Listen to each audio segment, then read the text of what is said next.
Chào mừng mọi người quay trở lại với kênh của Minh Hi-Fi. Ở video này sẽ là một cặp loa Bookshelf đến từ thương hiệu Dali của Đan Mạch. Và một điều đặc biệt đó chính là cặp loa Bookshelf này lại thuộc một cái series mới nhất được cho ra mắt đến từ nhà Dali.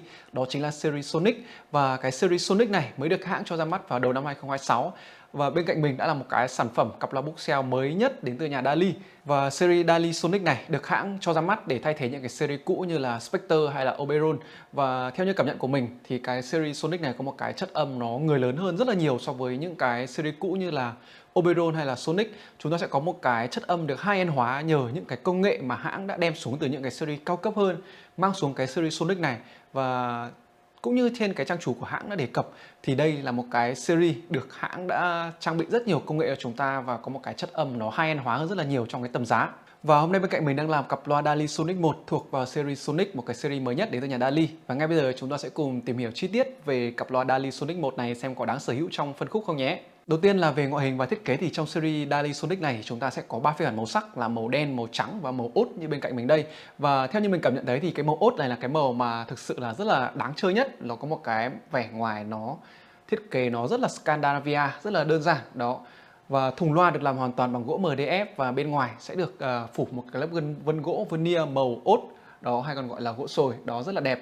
Và đặc biệt hơn nữa là những cái đường vân ở trên cái series Sonic này hãng làm một cách nó tỉ mỉ hơn rất nhiều so với những series cũ đó. Những cái gì mới ra thì chúng ta sẽ được thừa hưởng những cái công nghệ cũng như là những cái mà độ cẩn thận nhất định trên những cái cặp loa mới đó, thực sự trông rất là đẹp và sang trọng và có trọng lượng lên tới là 4 cân trên một thùng loa, một trọng lượng cũng khá là đáng kể so với một cặp loa Bookshelf như thế này và nâng cấp hơn rất nhiều so với đời cũ đó.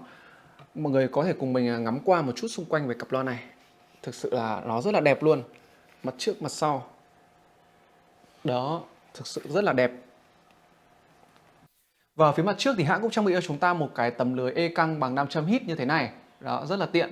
Và mặt trước sẽ là phủ vải và bên trong sẽ dùng một cái e căng nhựa và logo Dali giống như các phiên bản đời cũ, nhưng mà đặc biệt hơn nữa là chúng ta sẽ có một cái e căng mình cảm nhận là nó trông rất là đẹp hơn đời cũ rất là nhiều.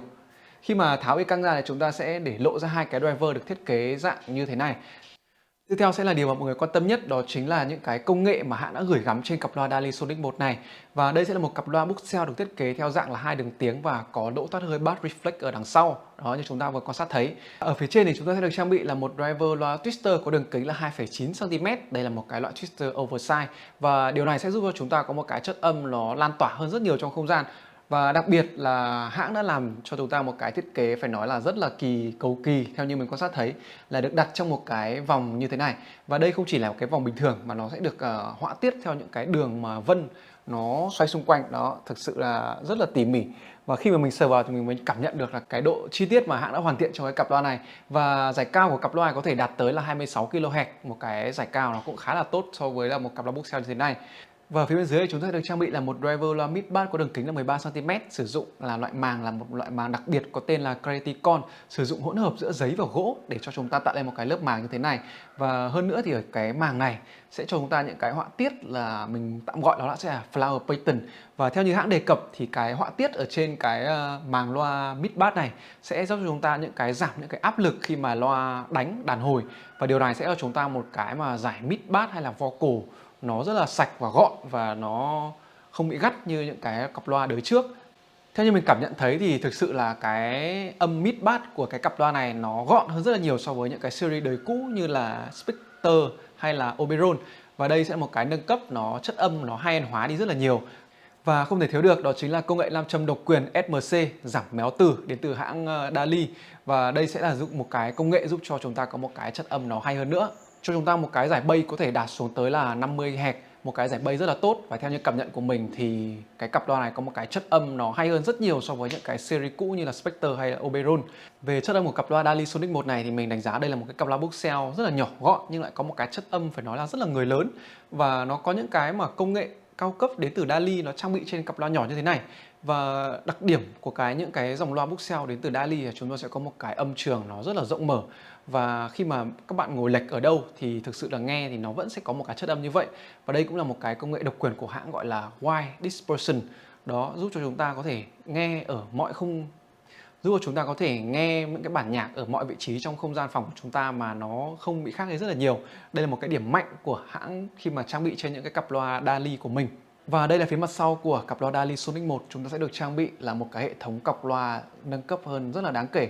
Cọc loa được mạ vàng và thực sự là rất là chắc chắn. Đó, một lỗ thông hơi ở phía đằng sau. Khi mà sờ vào cái cọc loa này, thực sự là mình rất là thích những cái nâng cấp của cái cọc loa này. Đó, được mạ vàng và có thể cắm những cái jack như là bắp chuối hay là càng cua mỏ chim một cách rất là dễ dàng. Vậy là chúng ta vừa cùng nhau tìm hiểu chi tiết về cặp loa DALI Sonic 1 thuộc vào series mới nhất đến từ nhà DALI, đó chính là series Sonic. Và đây sẽ là một cái cặp loa rất là phù hợp cho những cái không gian phòng từ 15 cho tới 20 mét vuông, thậm chí là 25 mét vuông vẫn có thể nghe tốt những cái cặp loa như thế này. Và nhờ vào những cái công nghệ đó thì mọi người cũng có thể dễ dàng trải nghiệm những cái chất âm trên những cặp loa high-end của DALI trên cặp loa nhỏ bé như thế này. Và hiện tại thì cặp loa này đang có cái mức giá là hơn 20 triệu, cụ thể là 21 22 triệu. Nhưng mà hiện tại thì mình đang có một cặp rất là đẹp và có mức giá chỉ hơn 10 triệu một chút thôi, cụ thể là 10 triệu 900 đồng. Và chúng ta có thể sở hữu một cái cặp loa nhỏ nhưng mà lại có một cái chất âm nó rất là người lớn như thế này. Và ngay bây giờ chúng ta sẽ cùng trải nghiệm chất âm trên cặp loa DALI Sonic 1 này xem có đáng sở hữu không nhé.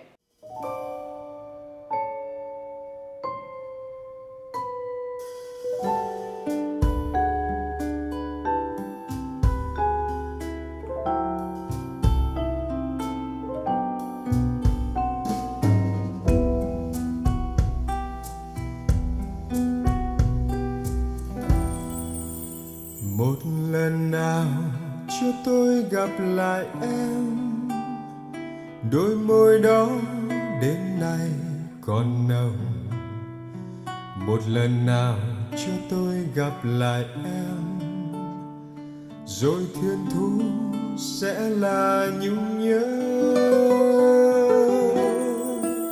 Dòng đời nào đưa em đi về đâu, sao không thấy qua đây một lần nào cho tôi gặp lại em. Những bên bờ xưa cũ đã mơ.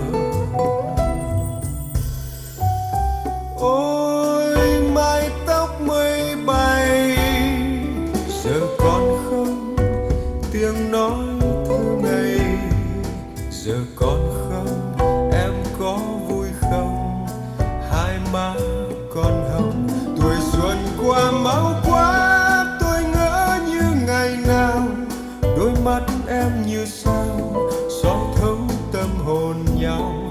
Giờ đời em đã úa, tay cố bơi cùng người, tim cố nuôi thân tôi. Đôi mắt quầng thâm rồi. Một lần nào cho tôi gặp lại em, nghe em nói tôi vui một lần.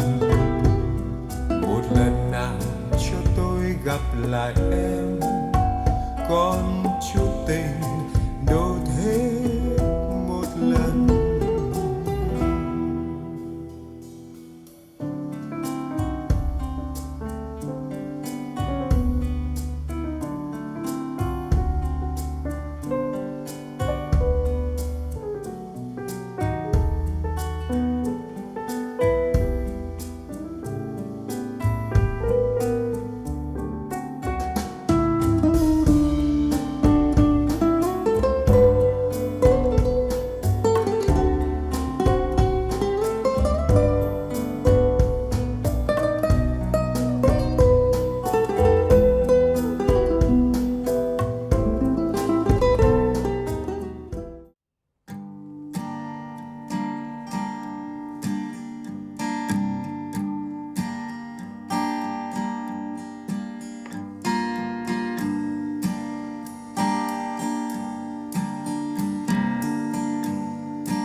blame it on.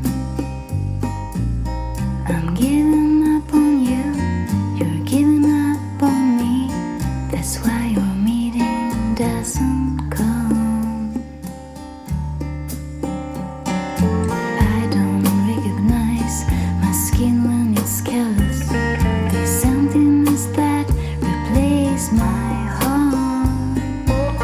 Don't need you anymore, you don't need me at all. So what are we living for? What is left? What is left?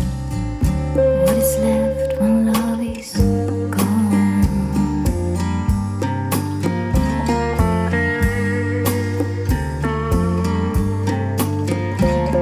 Do I have to start to dream about a stranger? I'm sure he's not anywhere. It is not like me to lose without to bleed. No, I don't enjoy to feel free. This curtain fall is the last one